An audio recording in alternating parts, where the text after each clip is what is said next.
السلام علیکم ورحمۃ اللہ وبرکاتہ۔ آج دوسرا پارہ تلاوت کیا گیا۔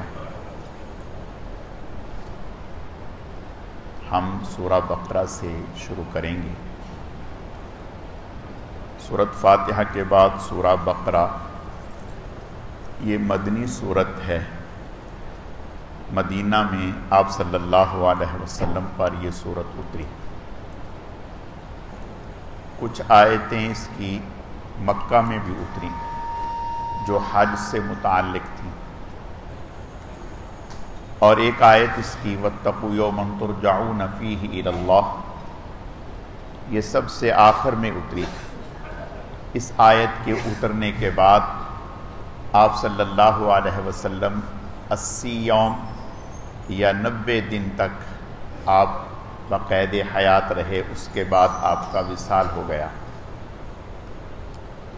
اس سورت کو سورہ بقرہ اس لیے کہا جاتا ہے کہ اس میں آگے نصف پارے کے قریب گائے کا ذکر ہے۔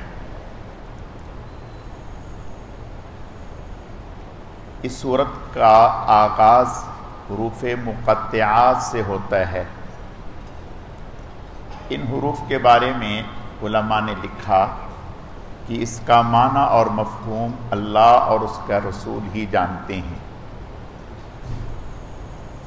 اس سورت کے بارے میں حدیث شریف میں آتا ہے، آپ صلی اللہ علیہ وسلم کا ارشاد ہے، فرمایا کہ جس گھر میں یہ سورت پڑھی جائے اس گھر میں شیطان داخل نہیں ہوتا، اللہ تعالیٰ اس گھر میں خیر و برکتیں عطا فرماتے ہیں۔ اس صورت میں بہت سارے احکامات اللہ پاک نے نازل فرمائے ہیں۔ حضرت عمر رضی اللہ تعالیٰ عنہ نے اس صورت کی تفسیر اور تشریح 12 سال میں مکمل کی تھی۔ ہمارے ہاں تو 8 سال میں عالم بن جاتے ہیں، تو حضرت عمر بن خطاب رضی اللہ تعالیٰ عنہ نے صرف اس صورت کی تشریح اور تفسیر جو حاصل کی پڑھی تو اس پر 12 سال خرچ ہوئے۔ اس صورت کی پہلی آیت میں ذالک الکتاب لا ریب فیہ، اس میں کوئی شک نہیں ہے، ھدی للمتقین، یہ رہنمائی کرتی ہے متقین کی۔ علماء نے لکھا کہ اس کتاب کا کما حقہ نفع، فائدہ تقوی والوں کو ہی حاصل ہوتا ہے۔ یہ مطلب نہیں کہ اس کا فائدہ متقین کو ہے دوسروں کو نہیں۔ اس کی مثال یوں سمجھ سکتے ہیں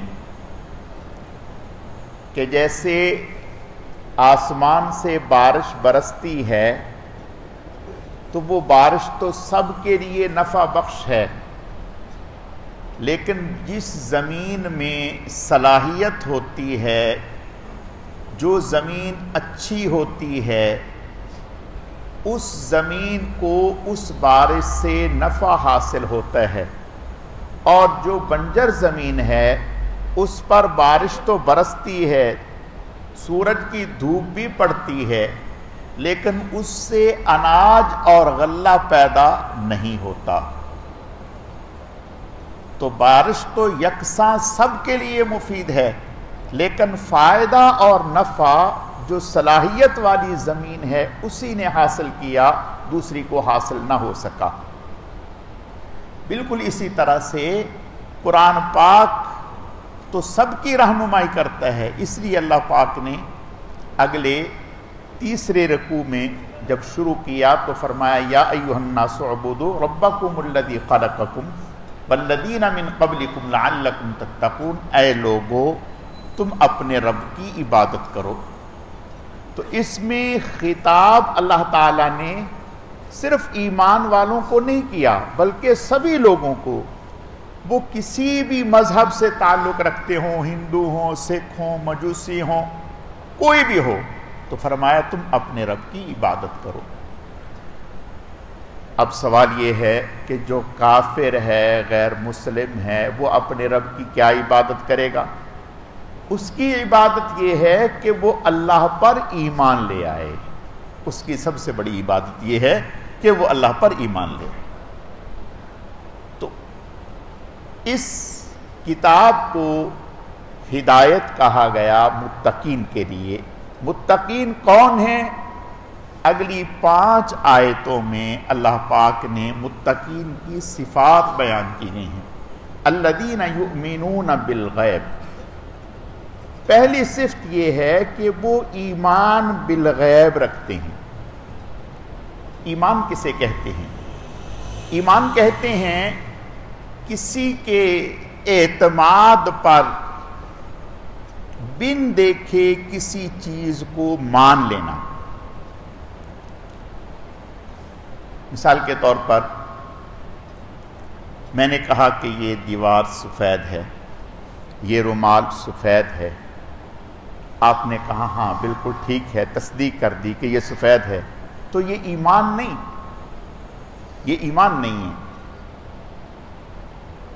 یہ تو میری بات کا اعتراف ہے کہ آپ بھی کہہ رہے ہیں کہ ہاں سفید ہے. ایمان کہتے ہیں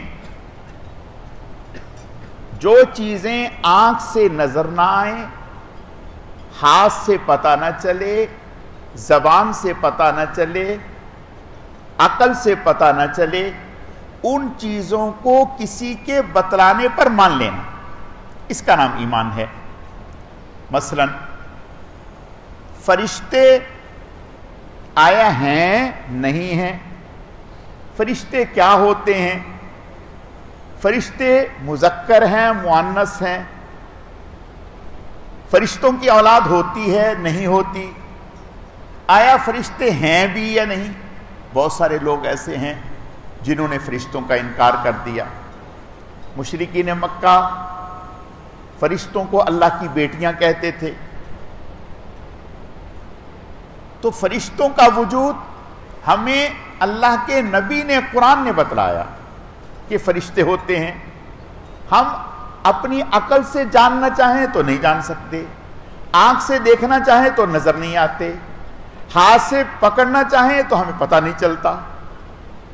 یہ محض اللہ کے نبی کے بتلانے پر ہم نے اعتماد کیا، یقین کیا، اور ہم گواہی دے رہے ہیں کہ ہاں فرشتے ہوتے ہیں. مرنے کے بعد زندہ ہونا ہے. ہم اپنی عقل سے اس بات کو نہیں جان سکتے، اپنی آنکھ سے نہیں جان سکتے، ہاتھ سے نہیں جان سکتے. ایک مشرک حضور کے پاس آیا، ایک ہڈی بہت ہی بوسیدہ اٹھا کر کے حضور کے سامنے یوں مسلتے ہوئے کہنے لگا کہ کیا آپ کہہ رہے ہیں کہ یہ بھی زندہ ہوگی؟ تو اللہ پاک نے قرآن میں ذکر فرمایا یاسین میں وَضَرَبَ لَنَا مَثَلًا وَنَسِيَ خَلْقَهُ قَالَ مَنْ يُحْيِي الْعِظَامَ وَهِيَ رَمِيمٌ قُلْ يُحْيِيهَا الَّذِي أَنشَأَهَا أَوَّلَ مَرَّةٍ وَهُوَ بِكُلِّ خَلْقٍ عَلِيمٌ. ہمارے سامنے مثالیں بیان کر رہا ہے اور کہہ رہا ہے کہ کون ہے جو اس کو زندہ کرے گا اور اپنی پیدائش کو بھول گیا. کہیے کہ جو پہلی مرتبہ پیدا کر سکتا ہے دوسری مرتبہ پیدا کرنا کیا مشکل ہے اس کے لیے؟ عقل سے تو یہ بات سمجھ میں نہیں آتی کہ مرنے کے بعد دوبارہ زندہ ہونا ہے. اگر عقل سے سمجھ میں آ رہی ہوتی تو کافر سارے مان چکے ہوتے. لیکن ہم نے مان لیا. کیوں مان لیا؟ اللہ کے نبی نے کہا، قرآن نے کہا. قیامت، بھئی کون سی قیامت، کیسی قیامت، کیا ہوگا قیامت کے دن؟ قیامت کے دن سارے جمع ہوں گے. کس حال میں جمع ہوں گے؟ برہنہ ہوں گے. جسم پر کوئی کپڑا نہیں ہوگا. جس طرح انسان شکم مادر سے باہر آتا ہے اور برہنہ ہوتا ہے، اسی طرح برہنہ ہوگا. آپ صلی اللہ علیہ وسلم نے جب یہ بات ارشاد فرمائی، حضرت عائشہ صدیقہ رضی اللہ تعالی عنہا حیران ہو کر کے فرمانے لگی یا رسول اللہ برہنہ ہوں گے؟ آپ نے فرمایا عائشہ تم اس دن کو کیا سمجھتی ہو وہاں کسی کی مجال نہیں ہوگی کہ یہاں سر نیچا کر سکے. ایک نفسا نفسی کا عالم ہوگا. یا ایھا الناس اتقوا ربکم ان زلزلۃ الساعۃ شیء عظیم یوم ترونها تذهل كل ذات حمل حملها وترى الناس سکارى وما هم بسکارى ولكن عذاب اللہ شدید. کہ اس دن کی سختی کو دیکھ کر جو جانور حمل والے ہیں ان کے حمل گر جائیں گے اور لوگ اس طرح سے چل پھر رہے ہوں گے یا ہوں گے کہ جیسے نشے میں ہیں، حالانکہ وہ نشے میں نہیں ہوں گے. خوف کا عالم یہ ہوگا. فرمایا کہ یہ عالم ہوگا. اور آپ نے ارشاد فرمایا سب سے پہلے اس دن کپڑے جو پہنائے جائیں گے، جنت کا جو لباس پہنایا جائے گا وہ حضرت ابراہیم علیہ السلام کو پہنایا جائے گا. اس لیے کہ دنیا میں انہیں آگ میں جلایا گیا اور ان کا لباس جلا. اس کے بدلے اللہ جنت میں انہیں سب سے پہلے قیامت کے دن لباس پہنائیں گے. تو میں عرض یہ کر رہا تھا کہ قیامت، پل صراط، جہنم، آج اگر ہم سرچ کرنا چاہیں اور کمپیوٹر میں ڈال کے نیٹ میں تحقیق کرنا چاہیں وہ جہنم کیسی ہے، جنت کیسی ہے، تو کچھ بھی نہیں پتہ چلے گا. اس عقل سے اس جہان کی وہ چیز ہے نہیں، وہ تو ایک پردے کی چیز ہے. قرآن نے کہہ دیا جنت کا وجود ہے، جہنم کا وجود ہے. اس پر بھی علماء کی بحث ہوتی ہے کہ آیا جنت پیدا کی جائے گی، یعنی جنت پیدا کی جائے گی، جہنم پیدا کی جائے گی، یہ اس وقت بھی موجود ہے جنت اور جہنم. اس پر بھی علماء کی بحث ہوئی. تو جمہور کا قول یہ ہے، یعنی اکثر علماء کا جو قول ہے وہ یہ ہے کہ جنت موجود ہے، جہنم موجود ہے. اچھا جی، پھر لوگ اس پر اعتراض کرتے ہیں اگر جنت موجود ہے، جہنم موجود ہیں، ہم نے تو پوری دنیا کا سروے کر لیا، ہمیں تو کہیں جنت اور جہنم نظر ہی نہیں آئی. یاد رکھیں علماء نے لکھا ہے کہ یہ جو دنیا ہے یہ سب سے چھوٹا جہان ہے. یہ دنیا مشرق سے مغرب، شمال سے جنوب، یہ سب سے چھوٹا جہان ہے. ایسے 70,000 جہان اس سے بڑے اور ہیں جو اللہ کے علم میں ہیں. اللہ کے علم میں ہم کیا وَلَا يُحِيطُونَ بِشَيْءٍ مِّنْ عِلْمِهِ إِلَّا بِمَا شَاءَ وَسِعَ كُرْسِيُّهُ السَّمَاوَاتِ وَالْأَرْضِ وَلَا يَئُودُهُ حِفْظُهُمَا وَهُوَ الْعَلِيُّ الْعَظِيمُ. ہم اس کے علم کا احاطہ نہیں کر سکتے، ہم اس کے علم کا احاطہ نہیں کر سکتے. تو ہم نے جنت کو مان لیا. جنت میں شہد کی نہر ہوگی، حضور نے فرمایا مان لیا. دودھ کی نہر ہوگی، حضور نے فرمایا مان لیا. حوریں ہوں گی، حضور نے فرمایا مان لیا. اور فرمایا ایسی نعمتیں ہوں گی کہ کسی انسان کے تصور میں بھی وہ نہیں آ سکتی. فرمایا کہ جنت میں جو حوریں ہوں گی اس کا جو دوپٹہ ہوگا اس کا اگر ایک پلو تھوڑا سا اس دنیا میں ظاہر کر دیا جائے تو سورج کی روشنی اس کے سامنے شرما جائے. حضور نے فرمایا ہم نے مان لیا. حضور نے فرمایا ہم نے مان لیا. جہنم ہوگی، کیسی جہنم ہوگی، کتنی بڑی جہنم ہوگی اور کافر کا وجود کتنا بڑا ہوگا. علماء نے لکھا، آپ نے ارشاد فرمایا کافر جنہیں جہنم میں ڈالا جائے گا، کافر کی ڈاڑھ، ایک ڈاڑھ احد پہاڑ سے بڑی ہوگی، احد پہاڑ سے بڑی ہوگی. آپ نہ سوچ سکتے ہیں، نہ ہماری عقل میں آ سکتا ہے. اسی کا نام ہے یؤمنون بالغیب. جو چیزیں آج آپ نے ارشاد فرمایا کہ یہ قبر جو ہے اس کو محض مٹی کا ڈھیر نہ سمجھو کہ یہ مٹی کا ڈھیر ہے، نہیں. فرمایا یہ قبر یا تو جنت کے باغوں میں سے ایک باغ ہے، یہ جہنم کے گڑھوں میں سے ایک گڑھ ہے. اور فرمایا کہ یہ نیک آدمی کے لیے قبر تا حد نظر کشادہ ہو جاتی ہے، تا حد نظر کشادہ ہو جاتی ہے۔ اب ہماری عقل کہتی ہے کہ کیسے کشادہ ہوگی، ساتھ ساتھ قبریں ہیں، کیسے کشادہ ہوگی؟ ہماری عقل میں یہ بات نہیں آتی، لیکن چونکہ اللہ کے نبی نے فرما دیا حق ہے، یؤمنون بالغیب، اسی کا نام تو یؤمنون بالغیب ہے۔ اسی پارے میں جس وجہ سے اس سورت کا نام سورہ بقرہ رکھا گیا ہے،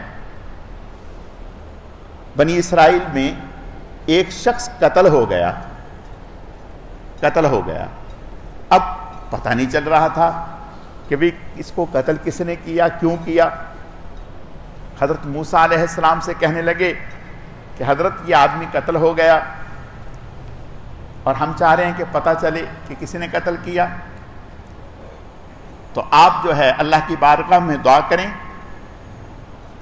تو حضرت موسیٰ علیہ السلام نے دعا کی، ربنا یبین لنا، اے ہمارے رب ہمیں بتا دیجئے یہ قتل ہو گیا۔ تو اللہ کی طرف سے حکم ملا کہ ایک گائے ذبح کریں۔ گائے کو عربی میں بقرہ کہتے ہیں۔ ایک گائے ذبح کریں، اس کا گوشت اس میت کے جسم کے ساتھ لگا دیں، یہ زندہ ہو جائے گا اور بتائے گا۔ اب عقل کے گھوڑے دوڑاؤ، عقل سے سرچ کرو، ساری دنیا کی گائیں ذبح کر کے گوشت اٹھائے پھرو اور میت کے ساتھ لگاؤ کہ زندہ ہو، بھئی اس کا مطلب یہ ہے تو پھر تو قرآن صحیح نہیں۔ قرآن تو کہہ رہا ہے ایسا ہوا نہیں، اللہ کی قدرت ہے، یہ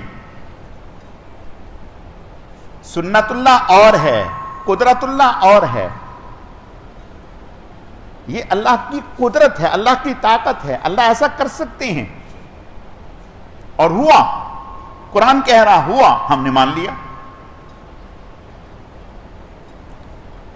موسیٰ علیہ السلام اسی پارے میں، آج ہی کے پارے میں آگے چل کے وادی تیہ میں بنی اسرائیل پہنچے تو وہ تو ایک کھلا میدان تھا، پانی تھا نہیں۔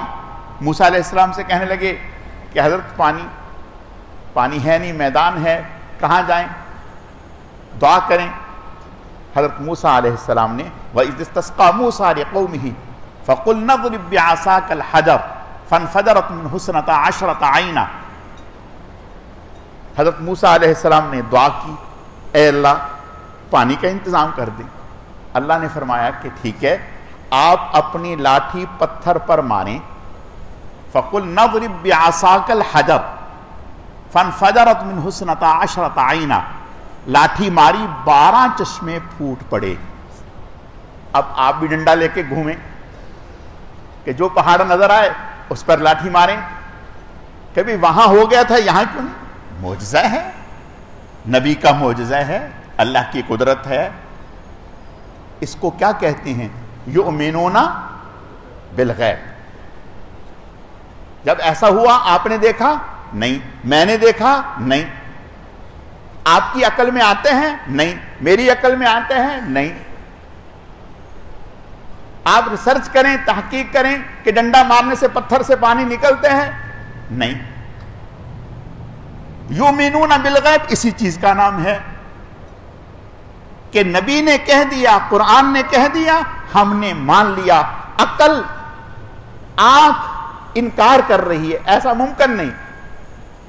آنکھ انکار کر رہی ہے، گوشت میت کے جسم سے لگائیں اور وہ زندہ ہو جائیں، آنکھ کہتی ہے ایسا نہیں ہوتا، عقل کہتی ہے ایسا نہیں ہوتا، تجربہ کہتے ہیں ایسا نہیں ہوتا، حالات کہتے ہیں ایسا نہیں ہوتا، ضابطہ کہتے ہیں ایسا نہیں ہوتا، لیکن قرآن کہتے ہیں ایسا ہو جاتا ہے جب اللہ چاہیں۔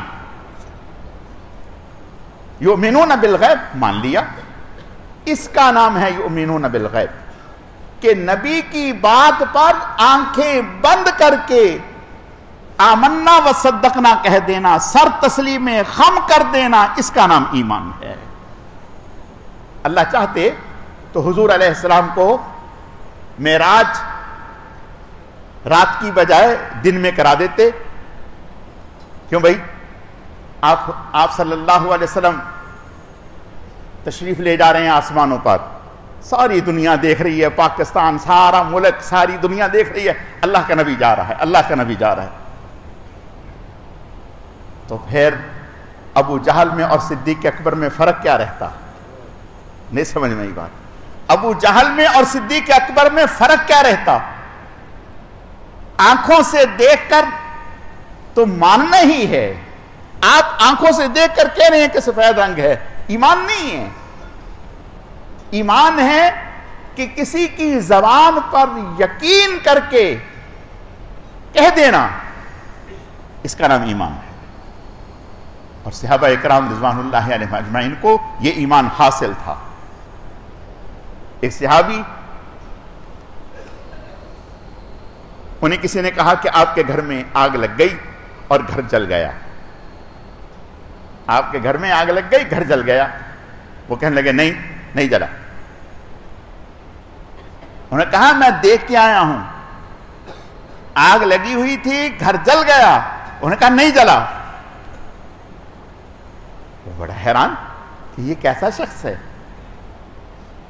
انہوں نے کہا کہ جا کے دوبارہ تحقیق کرو. وہ دوبارہ گیا، کہا ہاں یار بات تو ٹھیک ہے، آگ اتنی شدت کی لگی ہوئی تھی کہ قریب تھا کہ تمہارا گھر بھی جل جاتا، لیکن تمہارے گھر کے پاس آ کر رک گئی. لیکن تم بتاؤ، تمہیں یہاں بیٹھے کیسے پتا چل گیا کہ آگ میرے گھر کو نہیں پہنچی، میرے گھر نہیں جلا، میرے گھر تک آگ نہیں پہنچی؟ انہوں نے کہا میں نے یوں کہا کہ حضور نے ایک دعا بتلائی تھی کہ جو دعا یہ صبح کو پڑھ لے، شام تک دنیا کی کوئی طاقت اس کا بال بھی بھیگا نہیں کر سکتی. میں نے یہ دعا پڑھ لی تھی. جب میں نے یہ پڑھ لی تو اب اللہ، ہماری عقل غلط ہو سکتی ہے، اللہ کے نبی کا ارشاد، بس اس کا نام ایمان ہے. یؤمنون بالغیب. تو قرآن نے پہلی صفت کیا بیان کی؟ یؤمنون بالغیب. اسرائیل ہے، میکائیل ہے، اسرافیل ہے، جبرائیل ہیں. کون اسرائیل، کون اسرائیل، کون میکائیل، کون جبرائیل؟ نہیں پتا، نہ ہم نے کبھی دیکھا ہے. حالانکہ اسرائیل روزانہ آتے ہیں، روزانہ آتے ہیں اور ایک ایک کر کے چن چن کے لے کے جا رہے ہیں، اور ٹرین بھر کے جا رہی ہے، ٹرین بھر کے آ رہی ہے. جیسے کبھی آپ نے دیکھا نا لاہور سے ٹرین بھر کے آتی ہے اور کراچی سے ٹرین بھر کے، ایسے ہی اس دنیا میں بھی ٹرین بھر کے آتی ہے اور اس دنیا سے ٹرین بھر کے جاتی ہے. روزانہ ہزاروں لاکھوں بچے پیدا ہوتے ہیں. ٹرین بھر کے آ گئی اور ہزاروں لاکھوں اس دنیا سے جا رہے ہیں. لیکن اسرائیل آتے ہیں، پتہ نہیں، اللہ کے نبی نے کہہ دیا، مان لیا. یؤمنون بالغیب. تو فرمایا ایمان والوں کی پہلی صفت کیا ہے؟ یؤمنون بالغیب. بن دیکھے اللہ کے نبی نے جو کہہ دیا حق ہے، سچ ہے، کوئی دوسری رائے نہیں ہے. وَيُقِيمُونَ الصَّلَاةَ. نماز قائم کرتے ہیں، پڑھتے نہیں ہیں، نماز قائم کرتے ہیں. قائم کرنے کا کیا معنی؟ سنن، مستحبات، واجبات، ظاہر باطن، دل، خیال، سوچ، سب کو جمع کر کے نماز پڑھتے ہیں. صرف چند ایک فرائض پورے کرنے کا نام نماز نہیں ہے، نماز قائم کرنا نہیں ہے. اپنے دل کو بھی متوجہ رکھنا، اپنے خیالات کو بھی متوجہ رکھنا، اپنے ظاہر و باطن کو متوجہ رکھنا، سنن، مستحبات، فرائض، واجبات، سب کی تکمیل کے ساتھ نماز پڑھنے کا نام نماز قائم کرنا ہے. تو فرمایا نماز قائم کرتے ہیں. اور کیسی نماز تھی صحابہ کی؟ حضرت عبداللہ بن زبیر رضی اللہ تعالیٰ جب نماز پڑھتے تھے تو ایسے ساکت ہوتے تھے کہ پرندہ سر پر آ کر کے بیٹھ جاتا تھا کہ شاید یہ کوئی لکڑی ہے. اللہ اکبر، شاید یہ کوئی لکڑی ہے. پرندہ سر پر آ کر کے بیٹھ جاتا، بالکل حرکت نہیں ہوتی تھی. اور ایسے ہی قیام، ایسے ہی رکوع، ایسے ہی سجود. یہ ہے نماز کا قائم کرنا. یقیمون الصلاۃ ومما رزقناہم ينفقون. اور تیسری چیز جو ہم نے دیا ہے، اللہ اکبر، قرآن کیا کہہ رہے ہیں، اللہ کیا کہہ رہے ہیں، جو ہم نے دیے ہیں، یعنی تم کچھ نہیں لائے تھے، تم تو اس دنیا میں خالی ہاتھ آئے تھے، تمہارا کچھ نہیں ہے. ہم کہتے ہیں نا یہ میرا یہ میرا یہ میرا، کچھ بھی ہمارا نہیں ہے، ہم تو چوکیدار ہیں. حضور علیہ السلام نے ایک مرتبہ ارشاد فرمایا کہ اپنا مال اچھا ہے یا پڑوس والوں کا مال اچھا ہے؟ یا رسول اللہ اپنا اچھا ہے. فرمایا اپنا وہ ہے جو اللہ کے راستے میں دے دیا، دوسرے پر تو ہم چوکیدار ہیں. اپنا تو وہ ہے جو اللہ کے راستے میں دے دیا، دوسرے پر تو ہم چوکیدار ہیں. جیسے چوکیدار ڈنڈا لے کر کے کسی کے سامان کا پہرا دیتا ہے، ہم بھی ڈنڈا لے کے پہرا دے رہے ہیں. ہمارا تو ہے ہی نہیں، ہمارا تو وہ جو اللہ کے راستے میں دے دیا. فرمایا وَمِمَّا رَزَقْنَاهُمْ يُنْفِقُونَ، جو ہم نے رزق دیے اس میں سے خرچ کرتے ہیں. وَالَّذِينَ يُؤْمِنُونَ بِمَا أُنزِلَ إِلَيْكَ وَمَا أُنزِلَ مِنْ قَبْلِكَ وَبِالْآخِرَةِ هُمْ يُوقِنُونَ. اگلی صفت یہ بیان کی کہ جو آپ پر نازل کیا گیا اس پر بھی ایمان رکھتے ہیں، اور جو آپ سے پہلے نبیوں پر نازل کیا گیا اس پر بھی ایمان رکھتے ہیں. علماء نے لکھا کہ یہ آیت ختم نبوت کی دلیل ہے. اگر حضور کے بعد نبوت کا سلسلہ جاری ہوتا تو اللہ جیسے یہ فرما رہے ہیں کہ آپ سے پہلے نبیوں پر جو نازل کیا گیا اس پر بھی ایمان رکھتے ہیں، جو آپ پر نازل کیا گیا اس پر بھی، جو آپ کے بعد نازل کیا اس پر بھی. آپ کے بعد نہیں، بس پہلوں کا اعتراف کروا لیا اور آپ کے بعد نبوت کا سلسلہ بڑھ. وَبِالْآخِرَةِ هُمْ يُوقِنُونَ، آخرت پر یقین رکھتے ہیں. أُولَٰئِكَ عَلَىٰ هُدًى مِّن رَّبِّهِمْ وَأُولَٰئِكَ هُمُ الْمُفْلِحُونَ. یہی لوگ ہدایت پر ہیں اور یہی لوگ کامیاب ہیں. اگلی دو آیتوں میں کافروں کا ذکر کیا گیا، اور ایسے کافر جو کھلے کھلم کافر تھے. یاد رکھیں مکے میں کوئی منافق نہیں تھا، دو ہی لوگ تھے، یا پکے ایمان والے یا پکے کافر، تیسرا ٹولہ نہیں تھا. لیکن جب ہجرت کر کے مدینہ آئے، یہ صورت مدنی ہے، تو اب تیسرا گروہ پیدا ہو گیا منافقین کا. تو تیسرے رکوع میں، یعنی پہلے دوسرے رکوع میں 13 آیتیں ہیں جو منافقین کے بارے میں ہیں.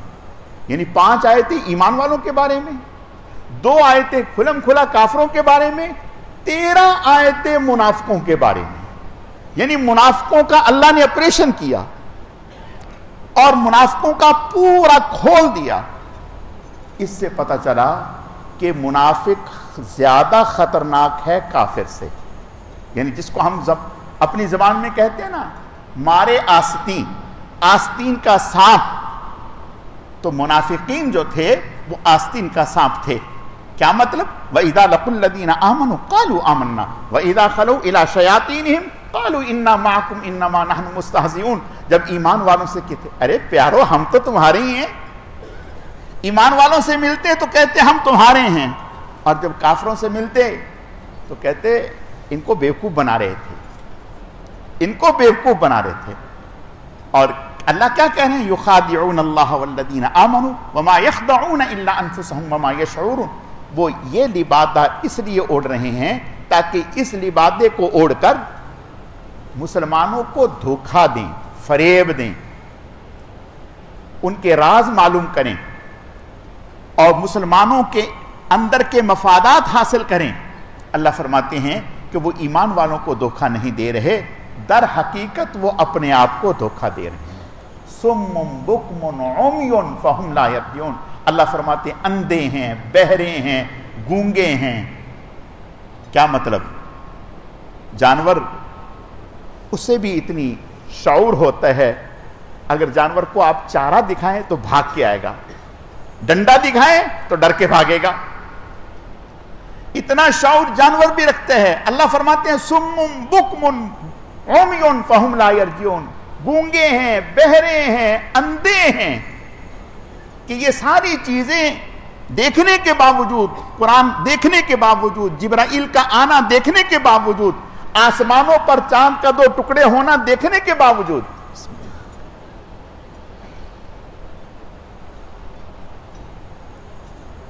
پھر نہیں مان رہے. جب ان سے کہا جائے وَإِذَا قِيلَ لَهُمْ آمِنُوا كَمَا آمَنَ النَّاسِ، جب ان سے کہا جاتا ہے کہ ایسے ایمان لاؤ جیسے صحابہ کرام ایمان لائے. صحابہ کرام کیسے ایمان لائے؟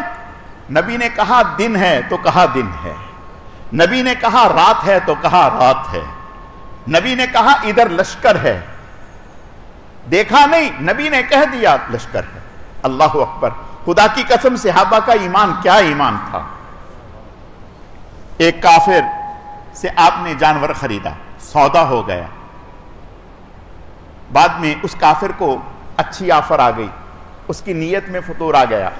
ہوتا ہے نا بھائی، کوئی چیز مارکیٹ میں آپ لینے جائیں، چیز ایک ہی ہے، گاہک 3-4 ہیں، آپ کا سودا ہو گیا، دوسرا آ گیا، اس نے اچھی آفر دے دی، اب اس کی نیت میں فطور آ گیا۔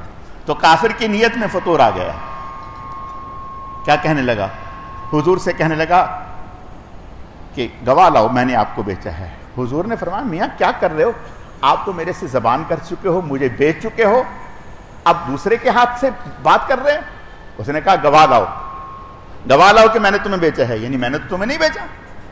اب یہ بات ہو ہی رہی ہے، ایک صحابی آ گئے، حضرت خزیمہ بن ثابت رضی اللہ تعالیٰ، اللہ اکبر، یہ بھی عجیب صحابی ہے، حضرت خزیمہ رضی اللہ تعالیٰ آ گئے، تھوڑی دیر کھڑے، دیکھا، کافر سے کہا خاموش، اللہ کی قسم کھا کر کے کہتا ہوں آپ نے بیچا ہے، حضور نے خریدا ہے۔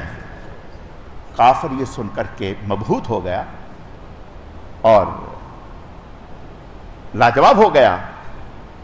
جب تھوڑا سا چلنے لگے، حضور نے فرمایا خزیمہ جی یا رسول اللہ، ارے آپ تو تھے نہیں، آپ نے کیسے کہہ دیا اللہ کی قسم آپ نے خریدا ہے، اس نے بیچا ہے؟ کہا یا رسول اللہ جب آپ نے کہہ دیا تو شک کی کوئی گنجائش ہی نہیں رہی، ہم تو اس سے بڑی بڑی باتیں آپ کی زبان سے نکلنے کے بعد مان لیتے ہیں، یہ اتنی سی بات میں آپ جھوٹ بولیں گے؟ خدا کی قسم اس آپ نے خریدا، اس نے بیچا۔ آپ نے فرمایا آج کے بعد میرے اس صحابی کی گواہی 2 آدمیوں کی گواہی کے برابر ہے۔ اور یہی وہ صحابی ہیں، پوری انسانی تاریخ میں یہی وہ صحابی ہیں جنہیں یہ اعزاز حاصل ہے کہ انہوں نے رسول اللہ صلی اللہ علیہ وسلم کی پیشانی پر سجدہ کیا۔ خواب دیکھا کہ یا رسول اللہ صلی اللہ علیہ وسلم میں نے خواب دیکھا ہے۔ آپ نے فرمایا کیا خواب دیکھا ہے؟ میں نے خواب یا رسول اللہ یہ دیکھا ہے کہ میں آپ کی پیشانی پہ سجدہ کر رہا ہوں۔ آپ لیٹ گئے، آپ نے فرمایا اپنا خواب سچا کر لو۔ اللہ اکبر! انہوں نے اپنا ماتھا حضور کے ماتھے پہ رکھ دیا۔ تو میں عرض یہ کر رہا تھا کہ جب ان کافروں کو کہا جاتا ہے، منافقین سے کہا جاتا کہ ایمان لاؤ جیسے صحابہ ایمان لائے، صحابہ کیسے ایمان لائے؟ کہ جو اللہ کے نبی نے کہہ دیا وہ حق ہے، جو اللہ کے نبی نے کہہ دیا وہ سچ ہے، کوئی دوسری رائے نہیں۔ تو آگے سے کیا کہتے ہیں؟ انؤمن کما آمن السفہاء، ہم ایسے ایمان لائیں جیسے بیوقوف ایمان لائے ہیں۔ اللہ اکبر!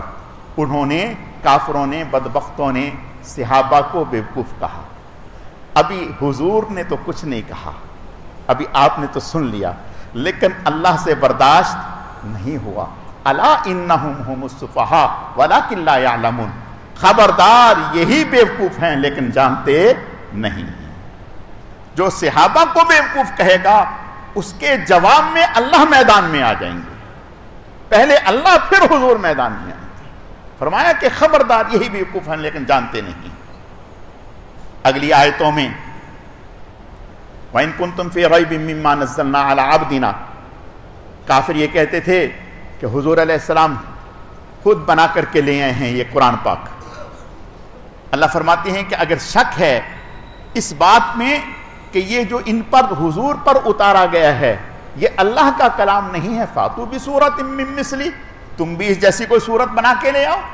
وَادْعُوا شُهَدَاءَكُم مِّن دُونِ اللَّهِ إِن كُنتُمْ صَادِقِينَ، صرف تم ہی نہیں، اپنے سارے آباء و اجداد کو اور اپنے خداؤں کو، بتوں کو، جنوں کو، قُلْ إِنِ اجْتَمَعَتِ الْإِنسُ وَالْجِنُّ عَلَىٰ أَن يَأْتُوا بِمِثْلِ هَٰذَا الْقُرْآنِ، سارے جن و انس جمع کر لو، اس کی مثل بھی نہیں لا سکو گے۔ فَإِن لَّمْ تَفْعَلُوا وَلَن تَفْعَلُوا، نہیں کر سکو گے اور ہرگز نہیں کر سکو گے۔ اللہ نے کھلا چیلنج کر دیا، اور آج تک قرآن کا یہ چیلنج ہے، دنیا کفر کو چیلنج ہے، تھپڑ ہے دنیا کفر کے منہ پر۔ آج تک دنیا کفر قرآن کے اس چیلنج کو قبول کر کے قرآن کی مثل بنا کے نہیں لا سکے۔ اگلی آیتوں میں اللہ پاک نے حضرت پہلے جنت کا ذکر کیا، پھر ایک مثال کا ذکر کیا، پھر حضرت آدم علیہ السلام کی تخلیق کا ذکر کیا کہ جب حضرت آدم علیہ السلام کو پیدا کرنے کا اللہ نے ارادہ فرمایا تو فرشتوں سے کہا کہ ہم انی جاعل فی الارض خلیفہ، بھئی زمین میں ہم خلیفہ بنانے لگے ہیں. تو فرشتوں نے کہنے لگے اتجعل فیہا من یفسد فیہا ویسفک الدماء، آپ ایسے شخص کو، ایسی قوم کو پیدا کریں گے جو زمین میں خون ریزی کریں گی؟ بھئی ان کو کہاں سے پتہ چل گیا، ہم تو ابھی آئے نہیں اور انہوں نے پہلے کہہ دیا. تو علماء نے لکھا کہ ہم آدم علیہ السلام کی تخلیق سے پہلے زمین پہ جنات رہتے تھے اور جنات شرارتی قوم ہے، وہ خوب مار دھاڑ کرا کرتی تھی. تو فرشتوں نے ان کو دیکھ کر کے کہا کہ جب وہ یہ کر رہے ہیں تو شاید یہ بھی کر رہے ہیں. بعض علماء نے کہا کہ فرشتوں نے دیکھا کہ بھئی یہ جو آدم کو پیدا کیا ہے یہ تو ازداد کا مجموعہ ہے، آگ اور پانی.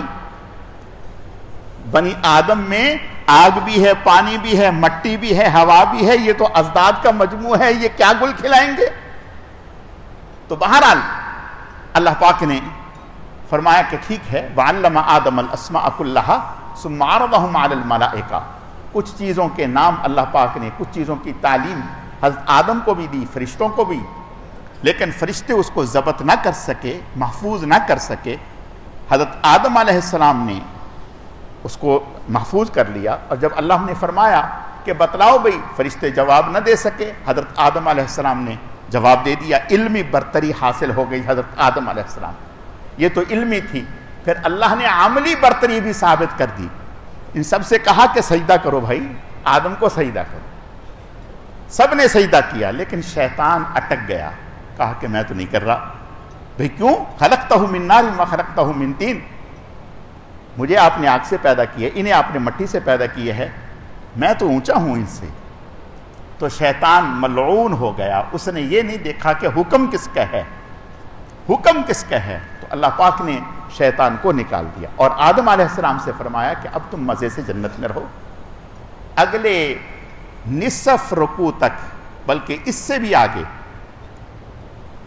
یہ سمجھو کہ تیسرے پاؤ تک بنی اسرائیل، موسیٰ علیہ السلام کا اور بنی اسرائیل کا ذکر ہے. اور اس میں دوسرے پاؤ میں حضرت موسیٰ علیہ السلام کی قوم کا ذکر ہے. انشاءاللہ حضرت موسیٰ علیہ السلام کا ذکر آگے تفصیل کے ساتھ 9ویں پارے میں آئے گا، 16ویں پارے میں آئے گا، اور اس کے بعد 20ویں پارے میں آئے گا. قرآن پاک میں سب سے زیادہ ذکر حضرت موسیٰ علیہ السلام کا ہے. تو انشاءاللہ اس کی وضاحت وہاں ہوگی. اور یہ گائے کا واقعہ میں نے جو ہے وہ ذکر کر دیا. یہ وادی طی میں جب موسیٰ علیہ السلام تشریف لے گئے، اور انہی آیتوں میں حضرت موسیٰ علیہ السلام کا اپنی قوم کے ساتھ دریا پار کرنے کا بھی ذکر ہے.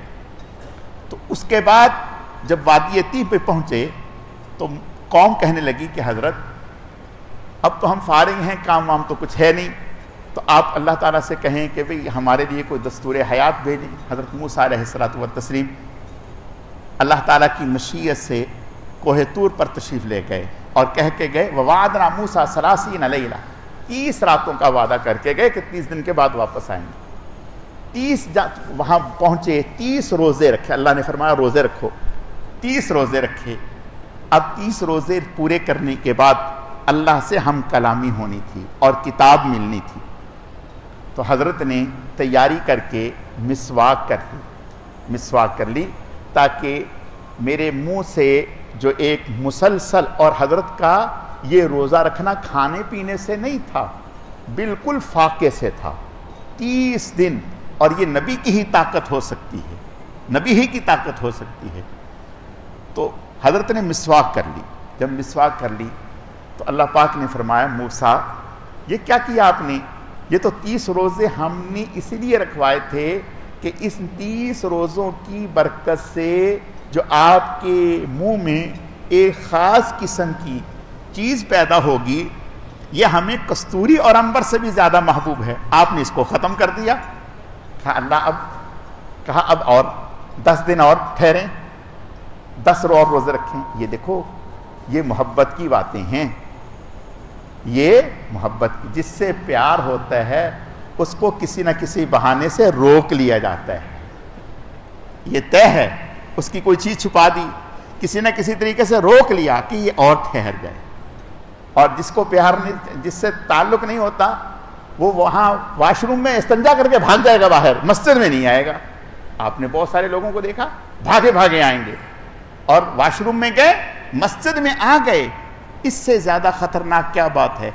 مسجد میں آ گئے، واش روم میں چلے گئے اور واپس چلے گئے، اندر نہیں آئے. یہ کیا ہے؟ یہ نہ سمجھیں کہ وہ آئے نہیں، بلکہ کوئی ذات ہے جس نے ان کو آنے نہیں دیا. اور آپ وہ خوش نصیب ہیں جنہیں اللہ نے بہانے سے آپ کو روک رکھا ہے. تو موسیٰ علیہ السلام کو 10 دن کے لیے اور روک لیا. اب جب 10 دن کے لیے رک گئے تو پیچھے قوم میں کھلبلی مچ گئی. کوئی کہنے لگا کہ موسیٰ علیہ السلام تو ختم ہو گئے، کوئی کہنے لگا گم ہو گئے، پتہ نہیں کیا کیا باتیں ہو گئیں.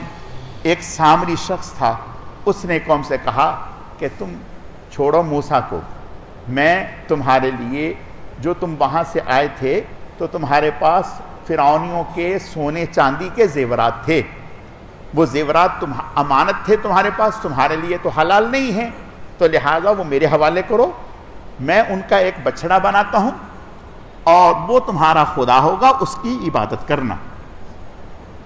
اب کچھ نے تو انکار کر دیا کہ ہم اس چکر میں نہیں پڑیں گے، لیکن کچھ لوگ ایسے تھے جو ان کی باتوں میں آ کر کے انہوں نے سونا چاندی اس کے حوالے کیا. اس نے پگھلا کر کے ایک بچڑا بنایا، اور جب یہ دریا پار کر رہے تھے نا، تو اس وقت فرعون کا گھوڑا دریا پر آ کے رک گیا تھا. اس نے دیکھا کہ دریا میں راستے بنے ہوئے ہیں، موسیٰ علیہ السلام ان کے ساتھی گزر گئے، تو وہ شاطر تو تھا، ڈر گیا کہ کہیں ایسا نہ ہو کہ میں گزروں تو یہ پانی چل پڑے. تو اس موقع پر اللہ نے جبرائیل علیہ السلام کو بھیجا. علماء نے لکھا جبرائیل علیہ السلام ایک مادہ گھوڑی پر سوار ہو کر کے آئے، اور حضرت نے پہلے ہی گھوڑی اپنی اندر داخل کر دی. اس کو دیکھ کر فرعون کا گھوڑا کود پڑا اور پیچھے پورا لشکر کود پڑا. اب حضرت جبرائیل علیہ السلام آگے نکل گئے، یہ پانی چل پڑا اور یہ تو ڈوب گیا. اور حضرت جبرائیل علیہ السلام جب، اور سامنے بنی اسرائیل اور حضرت موسیٰ علیہ السلام دیکھ رہے تھے. یہ دیکھو، یہ بھی اللہ کا کتنا بڑا احسان ہے. اگر کوئی ہمارا دشمن ہو اور ہمارے سامنے اس کی پٹائی لگ رہی ہو، پٹ رہا ہو، سرکار اس کو ڈنڈے مار رہی ہو، تو دل خوش ہوتا ہے کہ مزہ آ گیا. اب ان کی آنکھوں کے سامنے، یہ سامنے کنارے پر کھڑے ہیں اور فرعون ڈوب رہا ہے، اور یہ کہہ رہا ہے، زبان سے کہہ رہا ہے کہ میں ایمان لے آیا. جبرائیل علیہ السلام نے اس کے منہ میں مٹی ڈال دی تاکہ یہ دوبارہ نہ کہہ سکے. اور ادھر جبرائیل علیہ السلام جب کنارے پہ آئے تو جہاں گھوڑی کا پاؤں لگتا تھا وہاں سبزہ اگ جاتا تھا. تو یہ جو سامری شخص تھا یہ بڑا شاطر تھا، اس نے وہاں سے مٹی اٹھا دی کہ یہ مٹی معمولی نہیں ہے. اس نے وہ مٹی بچڑے کے منہ میں، پیٹ میں ڈال دی. اس سے اس بچڑے میں ایک حیات سی پیدا ہو گئی اور وہ آوازیں نکالنے لگا. تو اب یہ سارے حیران ہو گئے کہ یہ تو سونے چاندی کا تھا، تو یہ جو بولنے لگا، آواز سی آنے لگی ہے، زندہ ہو گیا، تو اس کا مطلب یہ تو واقعی ہمارا خدا ہے. تو یہ جو قوم تھی انہیں خدا ماننے لگی. جب موسیٰ علیہ السلام کو اللہ پاک نے کوہ طور پر بتا دیا کہ آپ کی قوم اس طرح سے کرنے لگ گئی، حضرت کو بہت غصہ آیا. جب آ کر کے دیکھا تو غصے سے جو تختیاں لائے تھے وہ چھوٹ گئیں، اور اپنے بھائی کو پکڑ کے اس کی داڑھی تھپڑ مارا کہ یہ آپ نے کیا کیا، روکا کیوں نہیں انہیں. انہوں نے کہا کہ فلا تشمت بی الاعداء، آپ مجھے دشمنوں کے سامنے رسوا نہ کریں، میرا بالکل قصور نہیں. فوراً اللہ کی بارگاہ رب اغفر لی ولی اخی وادخلنا فی رحمتک وانت ارحم الراحمین، اے اللہ مجھے اور میرے بھائی کو معاف کر دیں. حضرت ہارون علیہ السلام کو، اور ان سے کہا کہ ظالموں یہ کیا حرکت کی.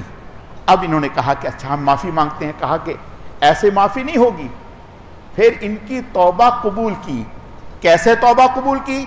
جتنے لوگوں نے بچڑے کے سامنے سر جھکایا تھا، سجدہ ریز ہوئے تھے، اس کی پرستش کی تھی، وہ یوں بیٹھ گئے، اور جن لوگوں نے پرستش نہیں کی تھی ان کے ہاتھوں میں تلواریں دے دی گئیں، اور کہا ان کی گردنیں اڑا دو، سب کی. ہر ایک نے دوسرے کی گردنیں اڑا دی. پھر جا کر کے ان کی توبہ قبول ہوئی ہے. سمجھ رہے ہیں بات کو؟ اس امت پر اللہ کا کتنا بڑا انعام ہے. کتنا ہی بڑا گناہ کر لیں اور ایک مرتبہ کہہ دیں اے اللہ معاف کر دے، اللہ فوراً معاف کر دیتے ہیں. اللہ فوراً معاف کر دیں. باقی انشاءاللہ کل اللہ رب العزت سمجھنے کی، عمل کرنے کی توفیق عطا فرمائے. الحمدللہ رب العالمین والعاقبۃ للمتقین والصلاۃ والسلام علی سید المرسلین. اللہم صلی علی محمد النبی الامی وعلی آلہ واصحابہ وبارک وسلم وصلی علیہ. رب اغفر وارحم وانت خیر الراحمین. اے اللہ جو کچھ کہا سنا گیا اپنی بارگاہ میں قبول فرما، کمی کوتاہیوں کو معاف فرما، اعمال میں اخلاص پیدا فرما، اپنی رضا نصیب فرما، بہکنے بٹکنے گمراہ ہونے سے ہماری حفاظت فرما. سبحان ربک رب العزت عما یصفون وسلام علی المرسلین والحمد للہ رب العالمین برحمتک یا ارحم الراحمین.